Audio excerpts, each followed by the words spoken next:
The crack of a gunshot echoed across Breckenridge's dusty Main Street as Matilda Vance dove behind a rain barrel, clutching her medical bag to her chest.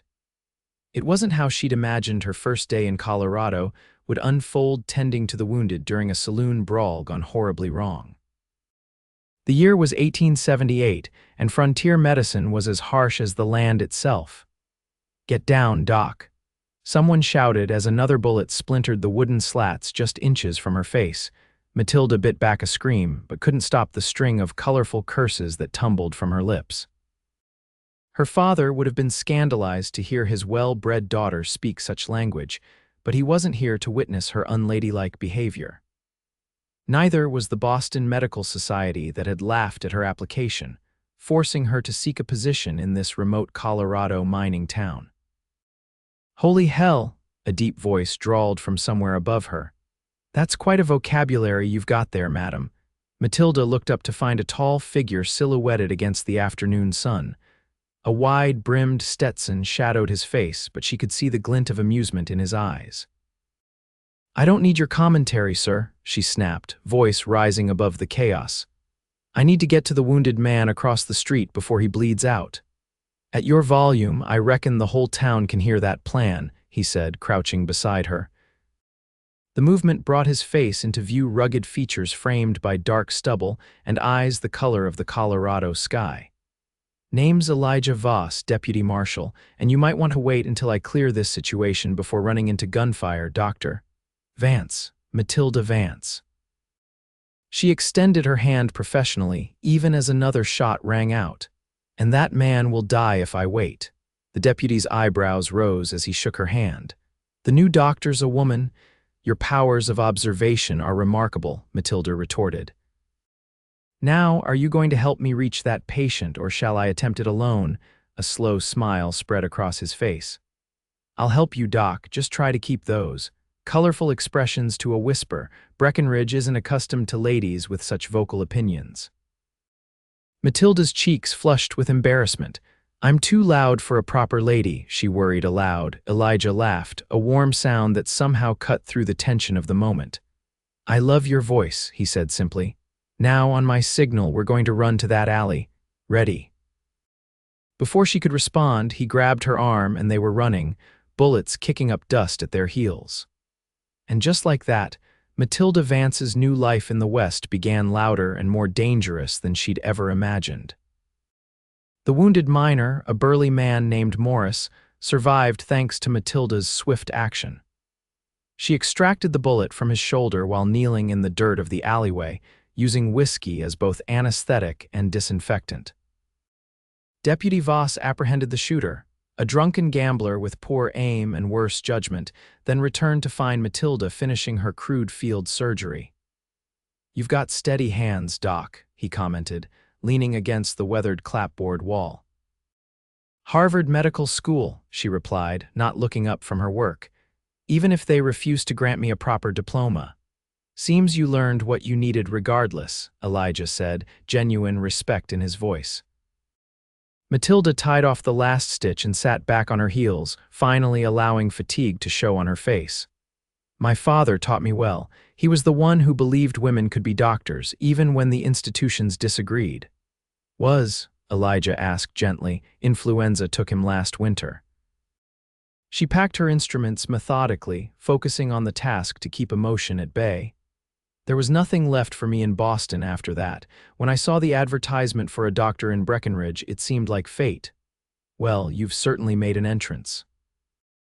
Elijah offered his hand to help her up, though most newcomers wait at least a week before getting caught in crossfire. Matilda accepted his assistance, suddenly aware of the dirt streaking her sensible blue dress and the wild disarray of her chestnut hair. "Is it always this exciting?" "Only on Tuesdays," he replied with a wink. "Come on, I'll walk you to your boarding house. Mrs. Hollister must be wondering if you fled back east already." As they walked down the main street, Matilda felt the stares of townspeople. Some looked curious, others disapproving. A woman in a fine dress clicked her tongue as they passed. "Don't mind them," Elijah said quietly. "They'll come around once they realize how badly we need a doctor." "And if they don't, then they'll come around when they're bleeding or birthing," he grinned. Desperation has a way of overcoming prejudice. Mrs. Hollister, a widow who ran the town's only respectable boarding house, was waiting on the porch, her weathered face relaxed when she spotted Matilda. "There you are, Doctor. I heard about the shooting. Are you all right?" "I'm perfectly fine, Mrs. Hollister, just a bit dusty." The older woman's eyes moved to Elijah and her expression warmed. "Deputy Voss, looking out for our new doctor, I see. Just doing my duty, madam." He tipped his hat. Dr. Vance handled herself admirably. "I've prepared your room upstairs, Doctor. First door on the right. Dinner's at 6 sharp."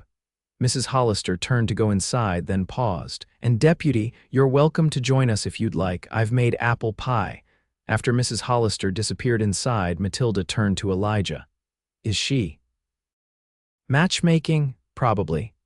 He looked more amused than concerned. "Mrs. Hollister believes every unmarried person over 20 is a problem requiring her immediate attention." "Well, she'll be sorely disappointed. I didn't come west to find a husband. I came to practice medicine. I figured as much." He stepped back, adjusting his hat. "Still, her apple pie is the best in the territory, worth enduring a little matchmaking." Matilda found herself smiling despite her exhaustion. "I'll keep that in mind. Thank you for your assistance today, Deputy Voss." "Elijah," he corrected. "And you're welcome, Dr. Vance." "Matilda," she offered in return. "Matilda," he repeated, as if testing the sound of it. "Welcome to Breckenridge. I have a feeling things are about to get a lot more interesting around here." As he walked away, Matilda couldn't help but think he might be right. The clinic that came with the position was a simple 2-room structure on the edge of town. The previous doctor, an elderly man who had succumbed to a heart condition, had left it reasonably well stocked but woefully disorganized. Matilda spent her first week cataloging supplies, cleaning instruments, and preparing the space to her standards. On her 8th day in Breckenridge, as she was labeling jars of medicinal herbs, the bell above the door jingled. She looked up to see Elijah Voss standing in the doorway, a small boy in his arms.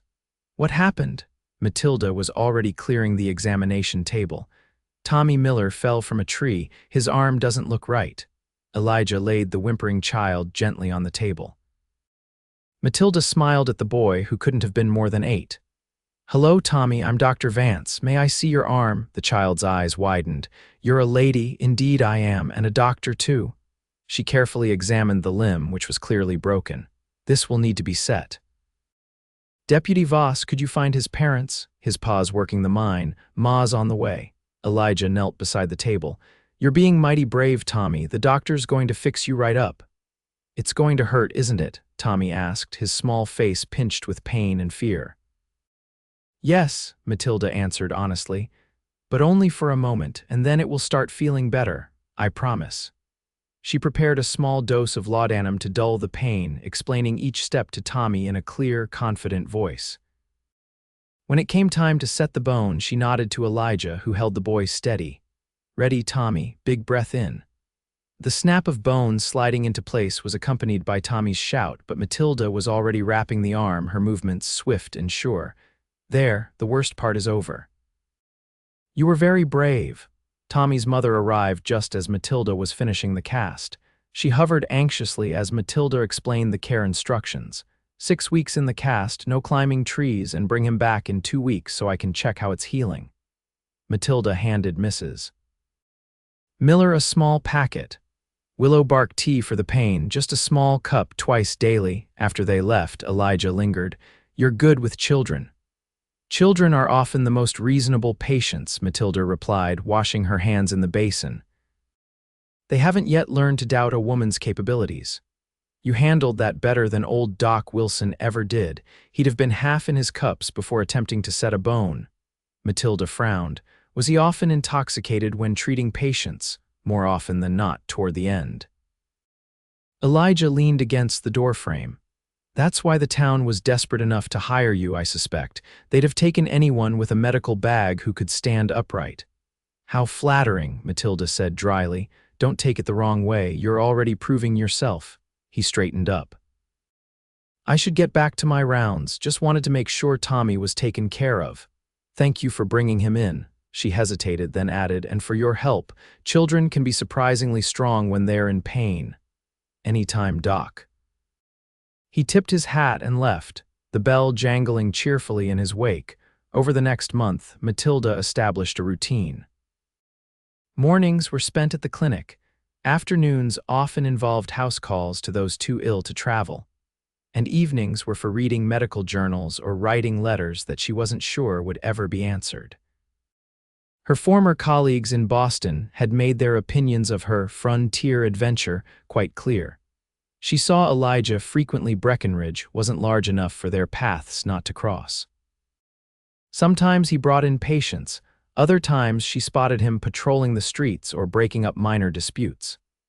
Occasionally, they'd share a meal at the boarding house, where Mrs. Hollister's matchmaking efforts grew increasingly transparent. One evening in early October, Matilda was returning from delivering Mrs. Peterson's baby when she heard shouting from the saloon. Normally, she would have hurried past. Saloon brawls were common and rarely required medical attention beyond a cold compress and sobering cup of coffee. But she recognized Elijah's voice among the commotion, and before she could reconsider, she was pushing through the bat wing doors. The scene inside was chaotic. Tables overturned, men pressed against the walls, and in the center, Elijah faced off against three rough-looking men. Blood trickled from a cut on his forehead, but his stance was steady as he kept his hand near his holstered gun. "I won't tell you again," Elijah was saying, his voice dangerously calm. "Return what you stole and leave town peacefully, or you'll leave in chains." "One lawman against three of us," sneered the largest of the men, a bearded giant with a scar across his chin. "I like those odds." Matilda should have slipped out unnoticed. Instead, she cleared her throat loudly. "Four, actually." All heads turned toward her. Elijah's expression flickered between surprise and alarm. "Doc, you shouldn't be here," he warned. "Nonsense. Where there's trouble, there's usually need of a doctor." She moved beside him, medical bag in hand. "Though I'd prefer not to be treating bullet wounds tonight, gentlemen." The bearded man laughed. "Look at this. The deputy needs a woman to fight his battles." "I'm not just a woman," Matilda replied coolly. "I'm a doctor who understands precisely where to cut to make a man bleed out in under a minute." She pulled a scalpel from her bag, letting the lamplight catch its edge. "Would you care for a demonstration?" A tense silence fell over the saloon. Matilda's heart hammered in her chest, but she kept her expression neutral, her grip on the scalpel steady. The bearded man's companions exchanged uneasy glances. Finally, one of them reached into his coat and tossed a pouch onto the floor. "Ain't worth dying over, Hank. Let's go." "Wise decision," Elijah said, stepping forward to retrieve the pouch. "Now, as I was saying, leave town and don't come back." The men backed toward the door, keeping their eyes on Matilda's scalpel until they were outside.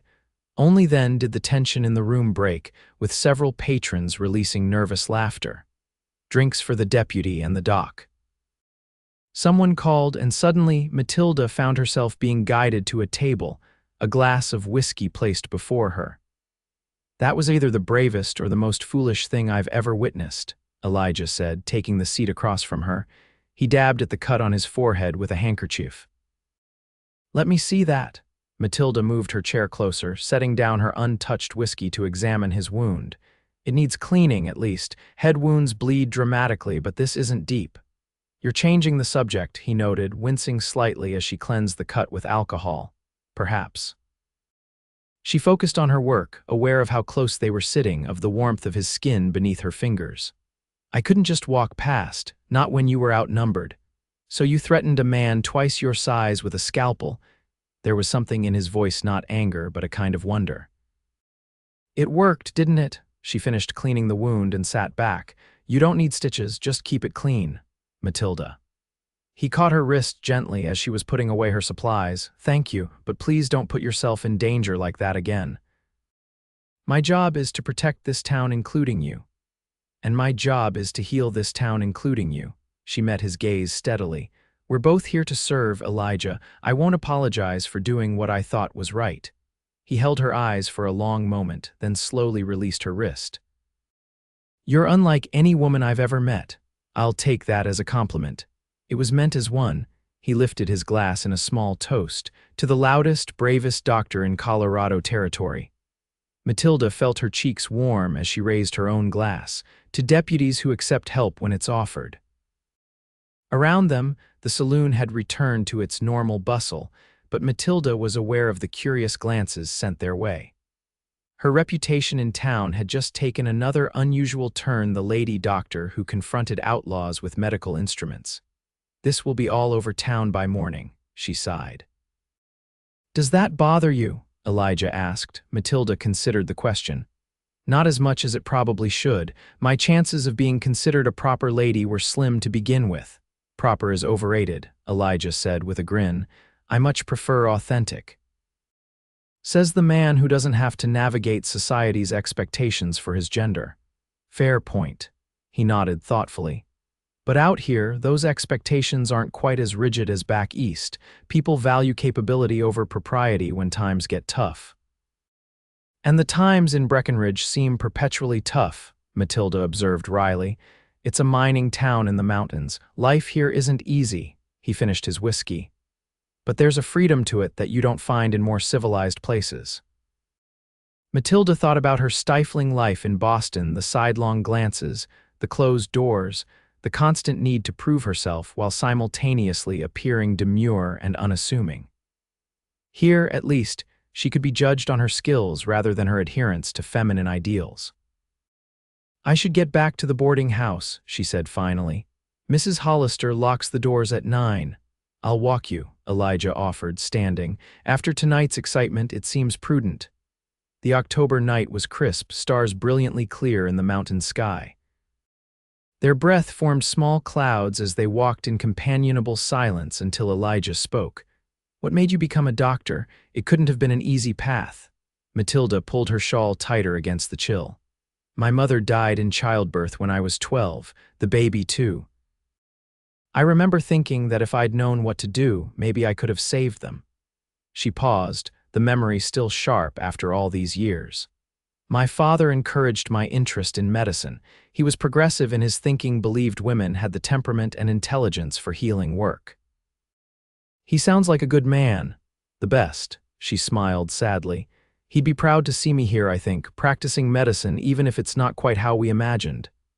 "And how did you imagine it? A respectable practice in Boston, treating women and children, perhaps specializing in obstetrics." She laughed softly.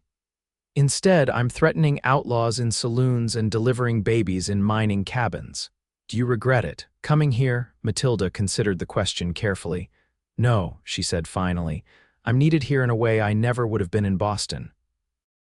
Even with all the challenges, there's a satisfaction in that. They had reached the boarding house, its windows glowing warmly in the darkness. Elijah paused at the bottom of the steps. "For what it's worth," he said quietly, "Breckenridge is better with you in it, Matilda Vance." Something in his tone made her pulse quicken. "Even with all the impropriety I bring, especially that." His smile was gentle in the lamplight. "Good night, Doc." "Good night, Deputy." As winter settled over Breckenridge, Matilda found herself busier than ever. The harsh mountain weather brought influenza, pneumonia, and injuries from ice and snow. She worked tirelessly, sometimes going days with little sleep as she moved from patient to patient. Elijah often appeared at the clinic with coffee or a warm meal, insisting she take a brief rest. Their friendship deepened through these small moments, conversations snatched between emergencies, shared concern for the townspeople they both served in different ways. December brought the heaviest snowfall in years, effectively cutting off Breckenridge from the outside world until the passes cleared. The town prepared for a long isolation, taking inventory of supplies and organizing community resources. "We should have enough medicine to last the winter," Matilda told Elijah as they walked through the snow-covered street. They had just finished a town council meeting where she had presented her assessment of medical supplies. "Though I'm concerned about Mrs. Hollister's cough. If it worsens into pneumonia, quinine will be essential." "I've asked the general store to set aside what they have," Elijah replied. "And Mr. Chen at the laundry mentioned having some medicinal herbs from his homeland that might help with respiratory ailments." "That's thoughtful of you." Matilda glanced at him, touched by his proactive concern. "Thank you.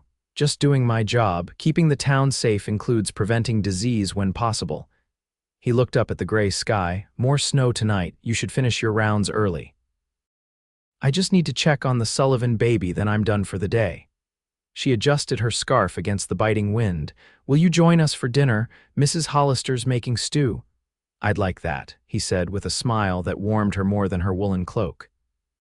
The Sullivan baby was thriving, much to Matilda's relief. Born prematurely just before the first snowfall, little Alice had been a source of constant worry. Now, at 6 weeks, she was gaining weight steadily, her tiny lungs clear and strong. "You've saved her, Mrs. Sullivan said tearfully as Matilda listened to the infant's chest. "We'd have lost her without you, doctor. You're the one who's kept her warm and well fed," Matilda replied, placing the baby back in her mother's arms. "That's the best medicine there is." She was so preoccupied with thoughts of the Sullivan family's good fortune that she didn't notice the darkening sky until she was halfway back to town. The snow began suddenly fat, heavy flakes that quickly reduced visibility to just a few feet ahead. The wind picked up, driving the snow horizontally and stealing her breath. Matilda recognized the danger immediately. Blizzards in the mountains were deadly disorienting and brutally cold.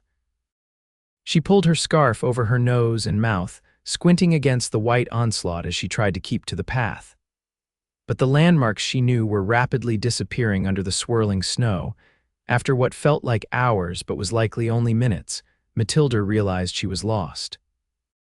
The cold was seeping through her clothes, and fatigue was making her steps unsteady. She knew the signs of hypothermia, the confusion, the drowsiness that preceded freezing to death.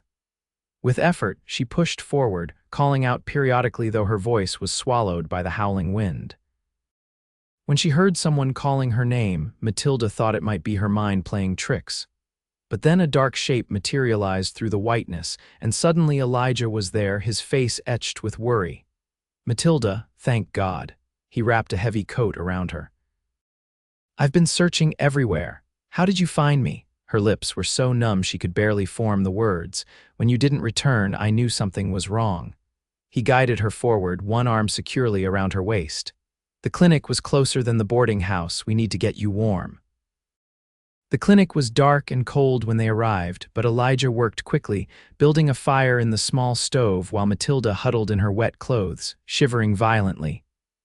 "Your clothes are soaked through," he said, turning to her once the fire was blazing. "You need to change." He rummaged through a cabinet and produced a woolen blanket.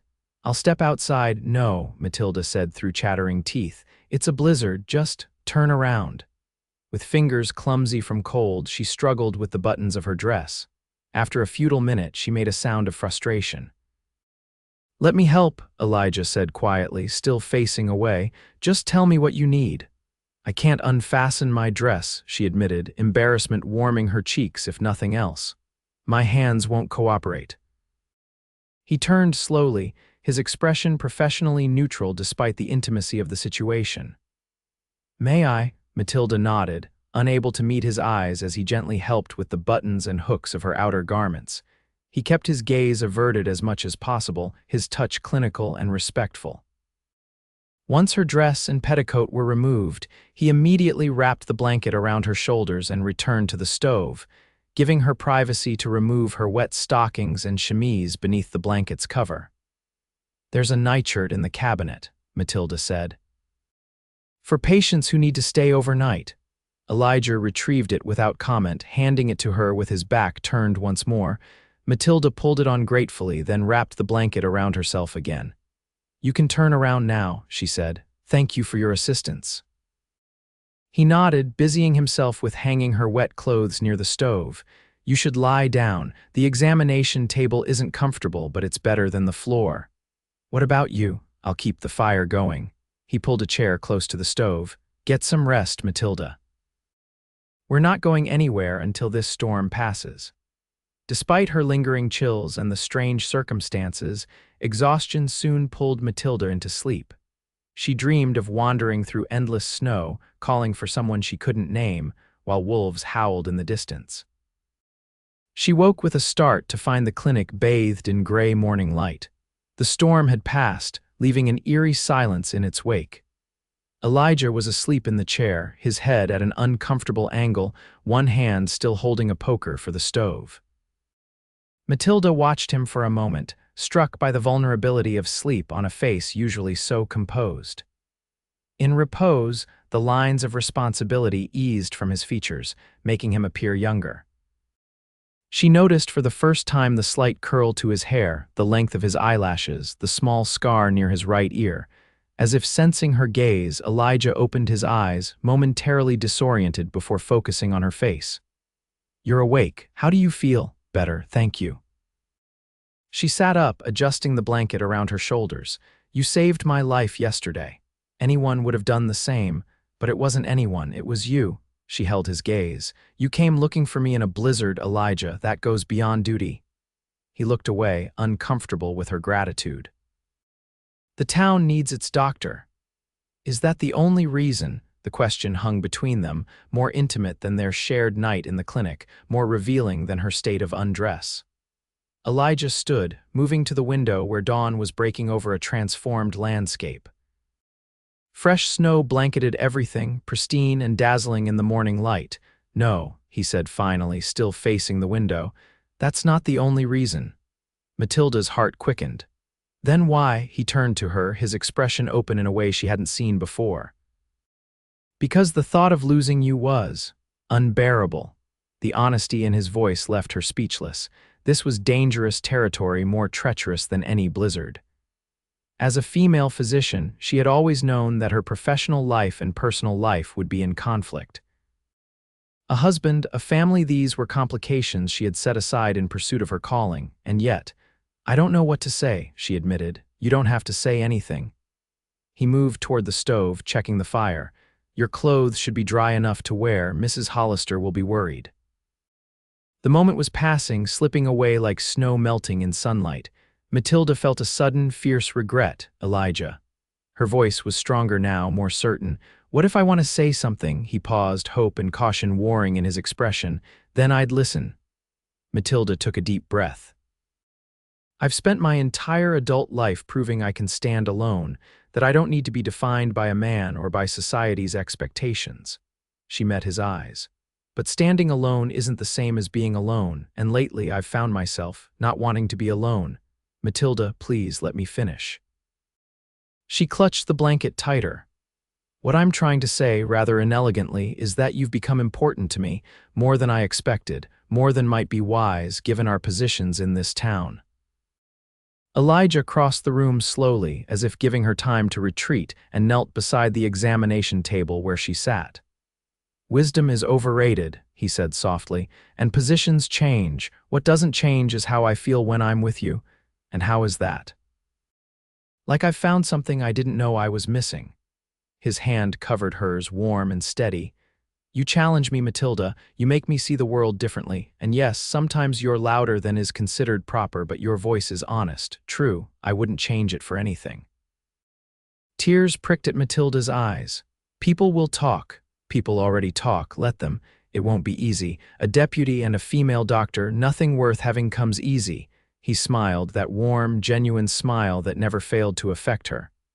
"I'm not asking for promises, Matilda, just possibility, possibility." Such a dangerous, wonderful word. It hung between them like a bridge neither had fully crossed, but both could see. "I think," Matilda said carefully, "that possibility is something I can agree to." The relief and joy that spread across Elijah's face was worth every moment of uncertainty. He raised her hand to his lips, a gentle kiss that was more promise than passion. "That's enough for now," he said. "The rest we'll figure out as we go." By the time they made their way back to the boarding house, the town was digging out from the blizzard. Mrs. Hollister fussed over Matilda's overnight absence, but her concern turned to knowing glances when she saw Elijah accompanying her. "I was just about to send a search party," the older woman said, ushering them inside. "But I see the deputy found you first." "Dr. Vance was caught in the storm returning from the Sullivan farm," Elijah explained. "We took shelter at the clinic until it passed." "Very sensible, Mrs. Hollister replied, though her tone suggested she was reading far more into the situation. You both look half frozen and starved. Sit down and I'll bring coffee and breakfast. As winter progressed, so did Matilda and Elijah's cautious courtship. They were discreet, mindful of their positions in the community, but the small mining town had few secrets. Matilda endured teasing remarks from patients, while Elijah weathered ribbing from the miners and shopkeepers. "Doc's got you wrapped around her finger," observed Samuel Green, the blacksmith, as Elijah helped him remove an iron splinter from his palm one afternoon. "Hold still," Elijah replied, ignoring the comment. "Dr. Vance will need to clean this properly." Saying Dr. Vance all formal like don't fool nobody, Samuel chuckled. "Whole town knows you're sweet on her." "The whole town should mind its own business," Elijah said, but without heat. "There, let's get you to the clinic." At the clinic, Matilda was treating a miner with frostbitten toes. She looked up when they entered, her professional demeanor briefly softening at the sight of Elijah before returning to her patient. "Almost finished here," she said. "Mr. Green, you can wait on that chair."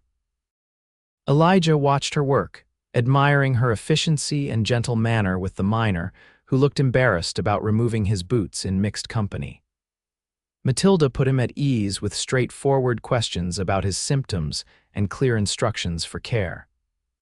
"No alcohol, plenty of rest, and keep these toes elevated and warm," she was saying as she wrapped clean bandages around the affected feet.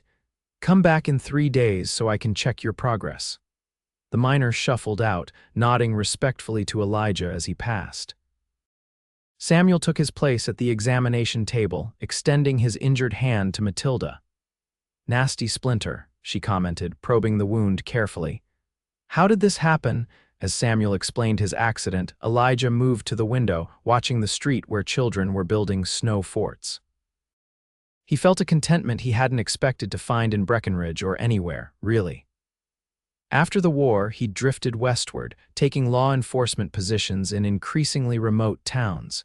He'd never stayed anywhere longer than a year or two, but now the thought of leaving seemed impossible. Not just because of Matilda, though she was certainly the brightest part of his life here. It was also the town itself, the people he'd come to know and protect, the sense of belonging he'd found in this mountain community. "Earth to Deputy Voss," Matilda's voice broke into his thoughts. "Your assistance, please." Elijah returned to the examination table where Samuel's palm was now spread open, the black sliver of iron clearly visible beneath the skin. "I need you to hold his hand steady," Matilda explained, preparing a pair of tweezers. "This will be uncomfortable, Mr. Green." "Just get it over with, Doc," Samuel said gruffly. With Elijah holding the blacksmith's massive hand immobile, Matilda extracted the splinter with surgical precision. Samuel barely flinched, though beads of sweat appeared on his forehead. "Well done," she said, cleaning the wound thoroughly. "Keep this clean and dry. If you notice any redness or swelling, come back immediately." After Samuel left, Matilda washed her hands in the basin, glancing at Elijah over her shoulder. "You're quiet today, just thinking about the future." He moved beside her, taking the towel she offered to dry her hands. Their fingers brushed, a small intimacy they allowed themselves when alone. "Spring will be here soon, the passes will open, and you're wondering if I'll leave once they do," Matilda guessed, perceptive as always. "Will you?" The question was more vulnerable than he'd intended. Matilda turned to face him fully. "Do you want me to stay? You know I do." He took her hand, no longer just a brush of fingers but a deliberate connection. "But I won't ask you to give up opportunities elsewhere for my sake." "What opportunities?" She shook her head, a small smile playing at her lips. "The medical societies that refused to recognize me, the hospitals that wouldn't hire me, the patients who wouldn't trust me. You've proven yourself here. Word will spread. You could establish a practice in Denver or even return east with recommendations from the townspeople." "Is that what you want, for me to leave?" "No," he said immediately. "God, no, I want you to stay. I want—" He broke off, the words too important to rush. "What do you want, Elijah?" Matilda's voice was soft but insistent. He met her eyes, clear and intelligent as the first day he'd met her. "I want a future with you, here or wherever you want to go. I want to wake up to your voice every morning, even when you're being too loud for a proper lady." He smiled at the memory. I want to build something lasting, Matilda, together. Color rose in her cheeks, but she didn't look away. Are you proposing, Deputy Voss? Inelegantly, perhaps, but yes. He tightened his hold on her hand. I love you, Matilda Vance. I love your mind, your courage, your heart. I love that you threaten outlaws with medical instruments and curse when you stub your toe. I love that you never back down when you believe you're right. That last one can be rather inconvenient, she said, but her eyes were shining. I've noticed. He smiled. I'm not asking you to be anyone other than who you are. In fact, I'm specifically asking for exactly who you are. Matilda was silent for a long moment, her expression thoughtful. Marriage would complicate things. A female doctor is unusual enough, a married female doctor. Would be a pioneer like you've always been. He brushed a strand of hair from her face. We'd figure it out together. You're very confident in our problem-solving abilities, she observed, but her tone was warm. I've seen what we can accomplish when we work together. He paused, suddenly uncertain. Unless I've misread everything and you don't, I love you too, Matilda interrupted, her voice clear and certain. Of course I do. How could I not? Relief and joy flooded through him. Is that a yes? It's a yes with conditions, she replied, ever the pragmatist. I won't give up my practice. I won't become just Mrs. Voss. I'll remain Dr. Vance professionally. I wouldn't have it any other way, and I won't be a conventional wife. I'll still make house calls at all hours. I'll still speak my mind in town meetings. I'm counting on it. He was grinning now, unable to contain his happiness. Any other conditions? Matilda's expression softened. Just one more, that you'll always be honest with me as you are now, that we'll face whatever comes as equals. That's not a condition, Matilda, that's a promise. He pulled her closer. Now may I kiss my future wife? I believe that would be appropriate, Deputy. Their kiss was both an ending and a beginning, the culmination of months of growing affection, and the start of a shared life neither had imagined possible. When they finally parted, Matilda's cheeks were flushed, her eyes bright. Mrs. Hollister is going to be unbearably smug about this, she murmured. Elijah laughed. She'll take full credit for the match. Let her. She did make that first apple pie. Their laughter filled the small clinic, a joyful sound that seemed to chase away the last of winter's chill. Spring brought the wedding, a simple ceremony in Breckenridge's small church. The entire town attended, filling the wooden pews and spilling out onto the steps. Matilda wore a practical blue dress with lace at the collar, her concession to bridal tradition, and carried wildflowers gathered by the mining children she had treated through the winter. Mrs. Hollister, beaming with satisfaction, acted as matron of honor. Sheriff Thomas, Elijah's superior and friend, stood as best man. The Reverend's wife played the organ as Matilda walked down the aisle, her step confident, her smile radiant when she met Elijah's gaze. The celebration afterward lasted well into the evening, with dancing in the town square and enough food to feed Breckenridge twice over. Every family had contributed something: pies and cakes from the women, moonshine from the miners, roasted game from the hunters. It was a community celebration as much as a wedding, a testament to how deeply Matilda and Elijah had become woven into the fabric of the town. As twilight fell, they slipped away from the festivities to the small house. They had purchased together a cozy two-story structure halfway between the clinic and the marshal's office.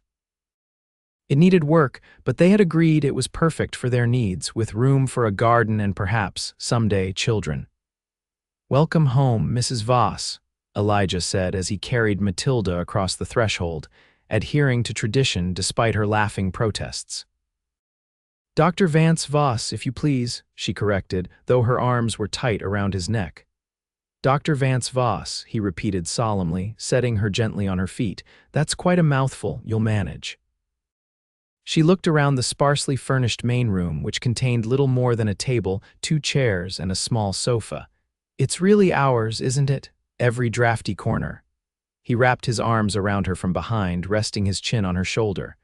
We'll make it comfortable in time. It already feels like home. She leaned back against him, content. Our home. The adjustment to married life had its challenges, Both Matilda and Elijah had lived independently for so long that sharing space and decisions required compromise. Their work schedules often conflicted, with Elijah sometimes away overnight tracking lawbreakers, while Matilda was frequently called out for medical emergencies at inconvenient hours. But the rewards far outweighed the challenges. They shared a deep respect for each other's work, an unwavering support that made both of them better at their respective roles. They enjoyed domestic moments when they could meals together, reading by the fire in the evening, working side by side in their growing garden. And they discovered the joy of being truly known and accepted by another person. Matilda no longer felt the need to moderate her voice or opinions in her own home. Elijah found he could share the weight of responsibility that sometimes pressed heavily on his shoulders. They built a partnership as strong as it was loving. Summer brought new prosperity to Breckenridge as the mining operations expanded and more settlers arrived. The clinic grew busier, and Matilda began training a young woman named Sarah as a nurse and midwife assistant. Elijah was promoted to full marshal when Sheriff Thomas retired, a position that came with more authority but also more demands on his time.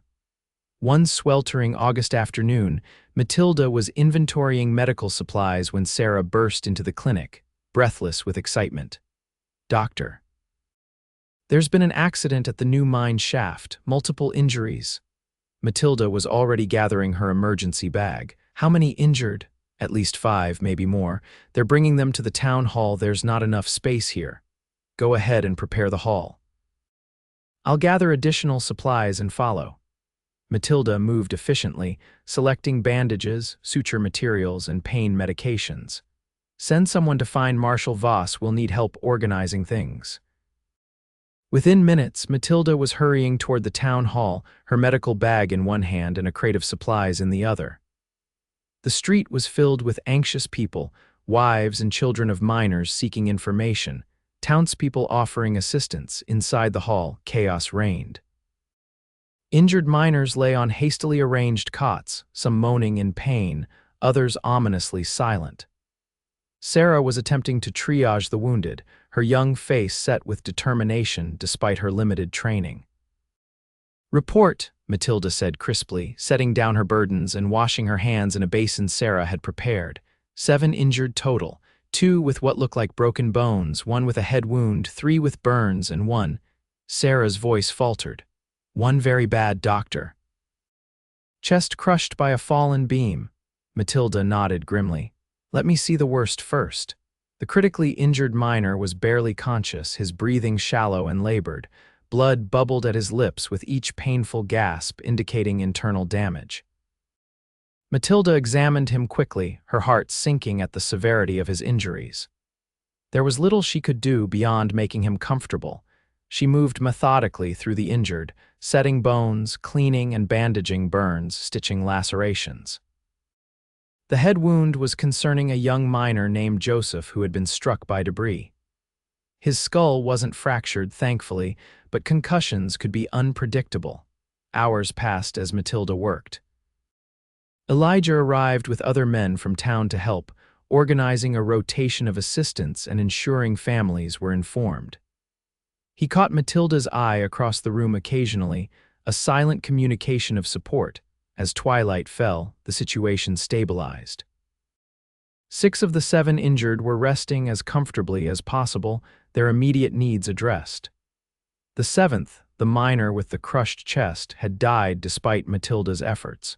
She had held his hand at the end, speaking softly as he slipped away.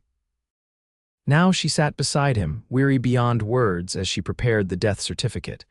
Elijah approached quietly, placing a gentle hand on her shoulder.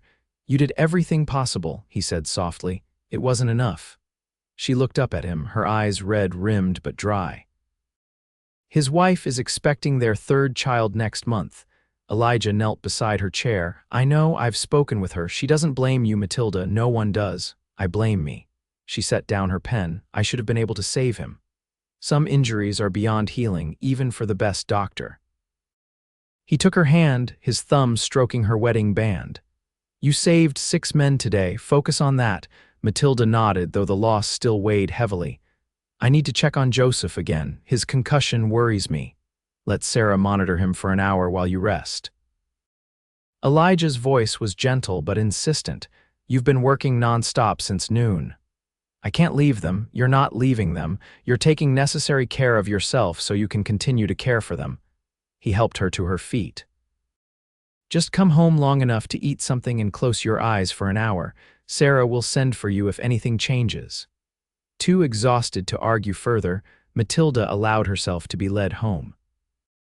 Their house was cool and quiet after the chaos of the town hall, a sanctuary she hadn't realized how desperately she needed until she crossed the threshold. Elijah heated soup, while Matilda washed the blood and grime from her hands and face.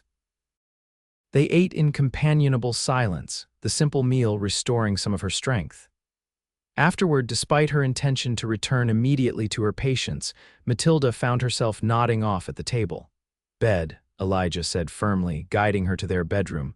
1 hour, I promise I'll wake you. She was asleep before her head touched the pillow. True to his word, Elijah woke her exactly 1 hour later, though it took considerable willpower not to let her sleep longer.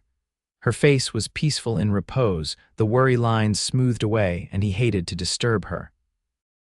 Matilda, he called softly, touching her shoulder. Time to wake up. She stirred, blinking in confusion before memory returned. The miners are stable, according to Sarah's latest report. He helped her sit up. She said Joseph is more alert and the others are resting comfortably. Relief flooded Matilda's face. Thank goodness. She stood, smoothing her rumpled skirts. I should get back. I'll walk with you. Elijah handed her a fresh apron he'd laid out. The whole town is helping, you know, Mrs. Hollister has organized a rotation of women to sit with the injured, and the general store has donated supplies. Breckenridge takes care of its own, Matilda said with a small smile. It's one of the things I love about this place. The mining accident marked a turning point for Matilda's position in the community. Any lingering doubts about a woman's capabilities as a doctor were erased by her tireless work that day and in the weeks that followed.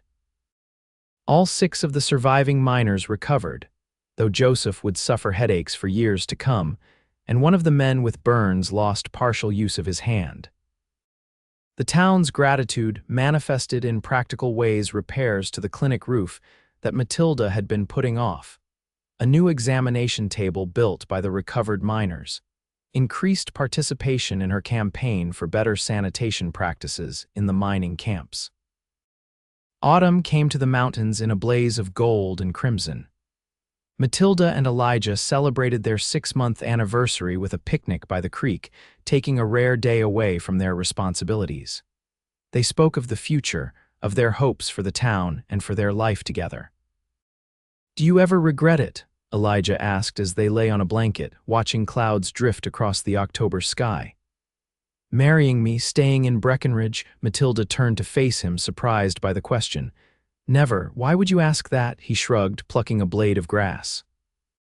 You could have had a distinguished career in a city, published papers, lectured at medical schools, changed the world. I am changing the world, she replied. One patient at a time, one life at a time. It may be a smaller scale than I once imagined, but it's no less meaningful. She took his hand. And I have something here I never would have found in Boston or New York. What's that? Acceptance, respect, love, she smiled. You, he raised her hand to his lips. I just want you to be happy, Matilda. I am happy. She sat up, surveying the valley below where Breckenridge nestled among the mountains. More than I ever expected to be. As they packed up their picnic, Matilda paused, a strange expression crossing her face. Elijah noticed immediately. What's wrong? Nothing's wrong. She pressed a hand to her abdomen, a gesture he'd seen many times when she was deep in thought, but this time there was something different in her eyes. I've been so busy I didn't realize. I'm late. Elijah froze, the picnic basket forgotten in his hands. Late as in. As in we might be having a baby. Her voice was steady, but he could see the complex emotions behind her eyes: excitement, fear, uncertainty. I'm not certain yet. It could be stress, or he set down the basket and took both her hands. How do you feel about it, if it's true? Matilda considered the question carefully. Terrified, she admitted. exhilarated, concerned about how it will affect my practice. She met his gaze directly. But mostly, hopeful. What about you? The smile that spread across Elijah's face was answer enough, but he put it into words anyway. I would be honored to have a child with you, Matilda. A little person who's half you and half me. That seems like a miracle. She laughed, the sound bright in the autumn air. A loud, opinionated miracle, most likely. I wouldn't have it any other way. By the time winter returned to Breckenridge, there was no doubt about Matilda's condition. Her pregnancy progressed normally, though morning sickness plagued her well into her 4th month. She continued to practice medicine, making adjustments as needed but refusing to withdraw from her patients. Women have been working while pregnant since the beginning of time, she told Mrs. Hollister when the older woman suggested she rest more. I'm perfectly capable of treating colds and setting bones. At least let Sarah handle the contagious cases, Elijah urged, more concerned than he let on about Matilda's health. And the mining injuries. The air in those camps isn't good for anyone, let alone a woman in your condition. Matilda agreed to these compromises, recognizing the wisdom in protecting her health and that of their child. She focused on training Sarah more thoroughly, preparing the young woman to take on greater responsibilities. As spring approached once more and Matilda's pregnancy became increasingly visible, the town's excitement grew. Gifts appeared at their doorstep, handmade baby clothes, a cradle crafted by the blacksmith, preserves and tinctures from the women who had benefited from Matilda's care during their own pregnancies. This child will have more godparents than any in Colorado Territory, Elijah remarked one evening as they sorted through the latest offerings. It takes a village, Matilda replied, folding a tiny blanket embroidered with pine trees, or in our case, a mining town. May brought warmer weather and the imminent arrival of their child. Matilda, now in her final month, had reluctantly reduced her practice to seeing patients at the clinic only, with Sarah handling house calls under her supervision. On a warm afternoon, as Matilda was inventorying supplies, a task that had become challenging with her expanded midsections, Sarah burst into the clinic, reminiscent of the day of the mining accident almost a year earlier. Doctor, come quickly. There's a stagecoach accident on the Denver road. Matilda's hand went instinctively to her belly. How many injured? 3 passengers and the driver. They're bringing them into town now. Sarah was already gathering emergency supplies. Marshal Voss sent me to fetch you. Despite her condition, Matilda's medical instincts took over. We'll set up in the town hall again. There's more space. She handed Sarah a list. Gather these items. I'll head over now. The town hall was being prepared when Matilda arrived, cots arranged just as they had been for the miners. Elijah was directing the efforts, his expression tight with concern until he spotted Matilda. You shouldn't be here, he said immediately, coming to her side. I'm a doctor, Elijah. These people need medical attention. Sarah can handle it. You're due any day, which means I'm pregnant, not incapacitated. Her voice was firm but not unkind. I'll examine the patients, determine treatment, and supervise Sarah. I won't overexert myself. Elijah knew that looked too well to argue further. Promise you'll rest if you need to. I promise. She squeezed his hand, then moved to the first cot where a woman with a bleeding head wound was being settled. The injuries from the stagecoach accident were serious but not life-threatening. The driver had a broken arm, one passenger a dislocated shoulder. Another cuts from broken glass. The woman with the head wound was the most concerning case, the wife of a Denver banker traveling to visit family. Matilda worked efficiently, cleaning and stitching the woman's laceration while explaining the procedure to Sarah. The scalp is highly vascular, which is why head wounds bleed so profusely, but they often heal remarkably well with proper care. As she tied off the final stitch, Matilda felt a strange tightening across her abdomen. She paused, taking a deep breath until it passed. Doctor. Sarah looked at her with concern. Are you all right? Fine, just a practice contraction. Matilda continued her work, though more slowly. They've been happening occasionally for a week now. But when a second, stronger contraction came just 15 minutes later, Matilda realized these were not practice contractions. She finished bandaging the woman's head, then quietly pulled Sarah aside. "I need you to take over," she said calmly. "I believe I'm in labor." Sarah's eyes widened. "Should I get Marshal Voss? Finish with these patients first. They're stable but need care." Matilda pressed a hand to her lower back where an ache was building. "I'm going to walk home. Early labor usually progresses slowly, especially with a first child. There's time." "But that's an order, Sarah." Matilda managed a smile. "Doctor's orders. Complete the treatments as we discussed, then come to my house, and send Elijah when he's not needed here." The walk home was slow, punctuated by contractions that required Matilda to stop and breathe through them. By the time she reached her front door, she was rethinking her assessment of progressing slowly. This baby seemed eager to arrive. She had just changed into a nightgown and was gathering the supplies she'd prepared for the birth when Elijah burst through the door, his face a mask of concern. "Why didn't you tell me?" he demanded, rushing to her side. "Because you were needed at the accident site and I am perfectly capable of walking home and preparing for labor."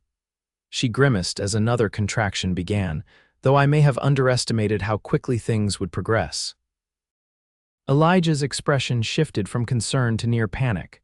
"What do we do? Should I get Mrs. Hollister or Sarah?" "Sarah will come when she's finished with the accident victims."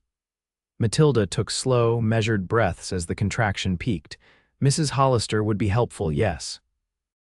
"And water, I need hot water."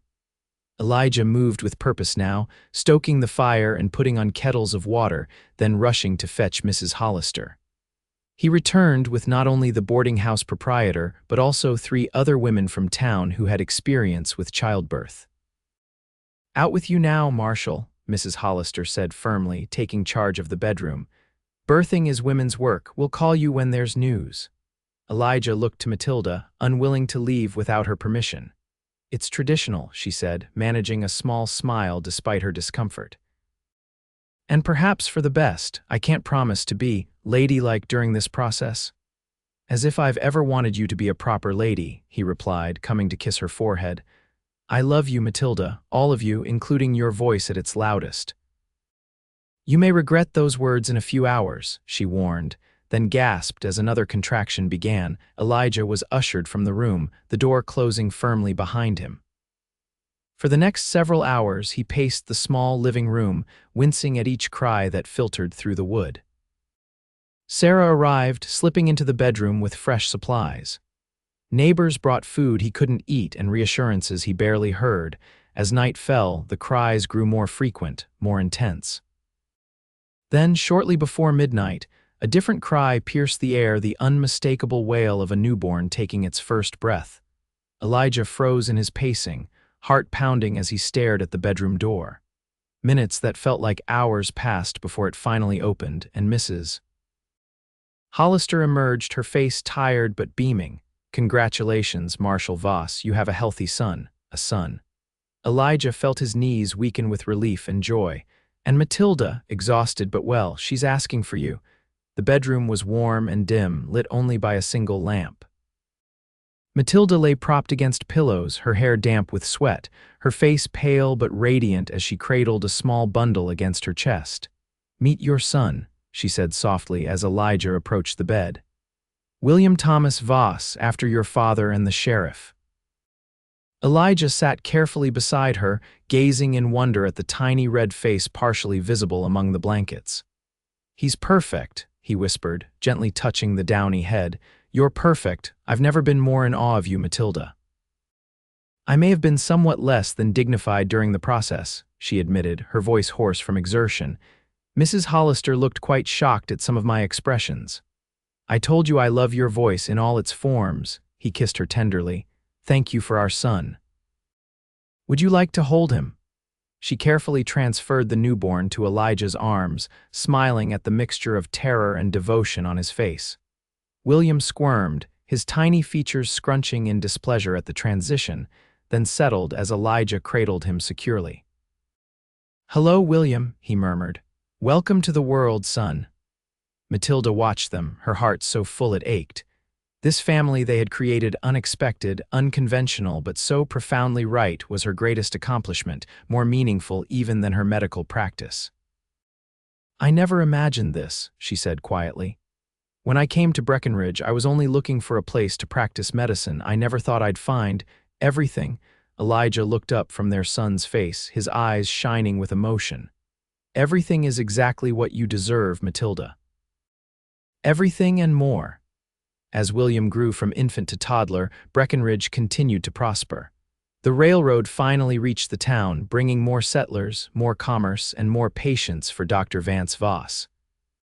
The clinic expanded to a proper small hospital with 2 additional rooms for patients requiring overnight care. Matilda resumed her full practice when William was 6 months old, with Sarah continuing as her nurse and assistant. Mrs. Hollister, now officially Grandma Holly to William, provided child care when both Matilda and Elijah were working. Their home expanded as well, with an addition that provided a study for Matilda and a larger bedroom for William.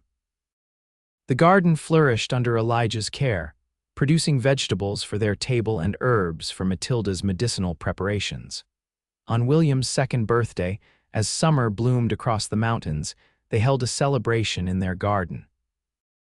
The entire town seemed to attend, bringing gifts and food and good wishes for the child who had become a community favorite. "He has your eyes," Elijah observed as they watched William tottering among the guests, accepting treats and attention with cheerful enthusiasm. "And definitely your voice. I've never heard a child so clearly express his opinions." "Poor Mrs. Hollister," Matilda laughed. "He lectured her for 10 minutes yesterday on the proper way to arrange his wooden animals. She loves it, says he reminds her of her youngest brother." Elijah slipped an arm around Matilda's waist. "Are you happy, Dr. Vance Voss?" She leaned into his embrace, watching their son charm the blacksmith into giving him another slice of cake. "Deliriously. Are you, Marshal Voss? More than I ever imagined possible." He pressed a kiss to her temple. "Though I have been thinking." "Always dangerous," she teased. "What about expanding our family? If you're amenable, William might enjoy a sibling." Matilda turned in his arms, studying his face. "Are you sure? With both our work schedules, another child would be challenging." "Life is challenging," he replied simply. "But we manage, don't we? And the rewards far outweigh the difficulties." She smiled, a slow, warm smile that never failed to captivate him. "As it happens, Marshal, your suggestion is timely." "Oh," his brows lifted in question. "I've been meaning to tell you." She took his hand and placed it against her stomach, still flat but harboring a secret. "William's sibling is already on the way, due in winter by my calculations." Joy bloomed across Elijah's face, as bright and clear as the summer sky above them. "Really? When did you know?" "I've suspected for a few weeks. I was waiting until I was certain." She laughed at his expression. "You're pleased, then?" "Pleased doesn't begin to cover it." He pulled her close, mindful of the watching townspeople but too happy to care much about propriety. "I love you, Matilda, more today than yesterday, less than tomorrow." "And I love you." She reached up to touch his face, her eyes reflecting all the certainty and happiness she felt. "My life began the day I came to Breckenridge and met a deputy who didn't mind my loud voice." "I never minded," he reminded her. "In fact, I distinctly recall saying I loved your voice from the very beginning." "So you did." She smiled up at him, this man who had never asked her to be anyone but herself, "and I've never forgotten it." Around them, the garden buzzed with conversation and laughter. William squealed with delight as he discovered a butterfly. The mountains stood sentinel in the distance, their peaks still snow-capped even in summer. And in this moment, surrounded by the life they had built together, Matilda and Elijah Voss were exactly where they were meant to be, home in every sense of the word. In December of 1880, Matilda gave birth to a daughter they named Elizabeth Joy, called Eliza. Unlike her brother's dramatic entry into the world, Eliza arrived quietly during a gentle snowfall, with only Sarah and Mrs. Hollister in attendance. Elijah was permitted to remain in the room this time, holding Matilda's hand throughout her labor and being the first to hold their daughter after her birth. As the years passed, the Voss family became a cornerstone of Breckenridge society. Matilda's hospital expanded further, eventually employing 2 additional doctors, one of them a woman who had been inspired by Matilda's example. Elijah served as marshal for 15 years before transitioning to a position as circuit judge, allowing him to spend more time at home as their children grew. William followed in his father's footsteps, studying law and eventually becoming a respected attorney known for defending the rights of miners and railroad workers. Eliza, to no one's surprise, showed an early interest in medicine, shadowing her mother in the hospital from the age of 12, and eventually earning a proper medical degree from a university that no longer questioned a woman's ability to practice medicine. And through it all, through the challenges and joys, the sorrows and celebrations, Matilda remained true to herself, brilliantly capable, unfailingly compassionate, and never, ever quiet when something needed to be said. On their 30th wedding anniversary, as they sat on the porch of the home they had shared for so long, Elijah reached for Matilda's hand, his touch as familiar and necessary as breathing. "You remember that first day?" he asked. "When you were hiding behind that rain barrel, cursing like a sailor," Matilda laughed, the sound as vibrant at 55 as it had been at 25. "I remember thinking you were the most insufferable man I'd ever met. And now I know you are." Her eyes sparkled with mischief and love. "But you're my insufferable man, and that makes all the difference." Elijah brought her hand to his lips, kissing the wedding band that had never left her finger. "I wouldn't change a single moment, not one. Not even when I told the governor his sanitation policies were criminally ignorant at that reception in Denver, especially not that. He needed to hear it, and who better to tell him than the loudest, most brilliant doctor in Colorado?" They sat in comfortable silence for a while, watching the sunset paint the mountains in shades of pink and gold. Breckenridge had grown around them, evolving from mining camp to proper town, but the essential character of the place remained resilient, honest, a community that valued substance over appearance. "We did well here, didn't we?" Matilda said softly. "Built something that matters." "We did," Elijah agreed. "A hospital, a justice system, a family, a home." He squeezed her hand. "And it all started because you were too loud for a proper lady. And you were wise enough to love me for it," she finished, resting her head against his shoulder as the first stars appeared in the darkening sky. Together they sat, 2 people who had found in each other the courage to be exactly who they were meant to be, their voices joining in a harmony that had only grown richer with time. And in the mountains of Colorado, where the air was clear and the stars shone bright, that was all the happiness anyone could ask for.